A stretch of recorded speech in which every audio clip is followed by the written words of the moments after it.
د پاکستان په لوی ښار کراچۍ کې د پی ای ای یو مسافر وړونکې طیاره په هوایي ډګر تر کوزېدو یو څو شېبې وړاندې د ماډل کالونۍ په کورونو لوېدلې ده چې ډېر زیات نقصان یې کړی دی او ډېر کسان پکې مړه او زخمیان هم دي. سلام او مینه مې قبول کړئ دوستانو، امید دی چې ټول به روغ جوړ یئ. د پاکستان انټرنیشنل ایرلاین یعنی پی ای ای مشر ایر مارشل ریټایرډ ارشد ملک نن په یو ویډیو پیغام کې وویل د پیښې ښکار الوتکه له لاهور کراچۍ ته روانه وه. هغه په خپلو خبرو کې زیاته کړه چې جهاز کې تخنیکی خرابي رامنځته شوې وه.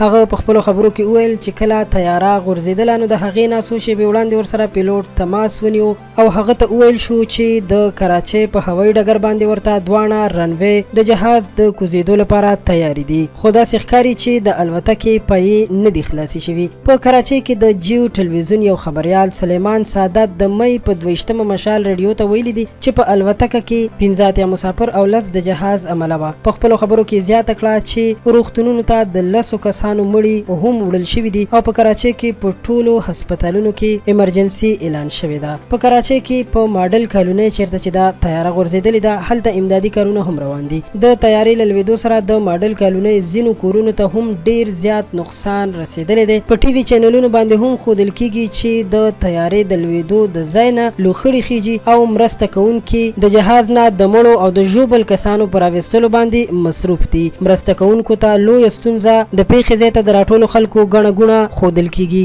د یادول وړ ده چې په پاکستان کې په 2019 کال د جولای په میاشت کې په راولپنډۍ کې د پوځي الوتکې غورځېدو پیښه کې 19 کسان هم وژل شوي وو او په 2010 کال کې د جولای په میاشت کې هم د اسلام آباد د مارګلي له غرونو سره د ایربلو هوایي شرکت یوه الوتکه غورځېدلې وه چې پکې سپاره 152 کسان وژل شوي وو. قدرمنو دوستانو دا خبر تر همدې ځایه په دې هیله چې دا ویډیو به مو خوښه شوې وي در سره لایک کړئ او له نورو معلوماتو او خبرونو لپاره زموږ چینل پښتو پوسټ هم سبسکرایب کړئ. ډیره مننه.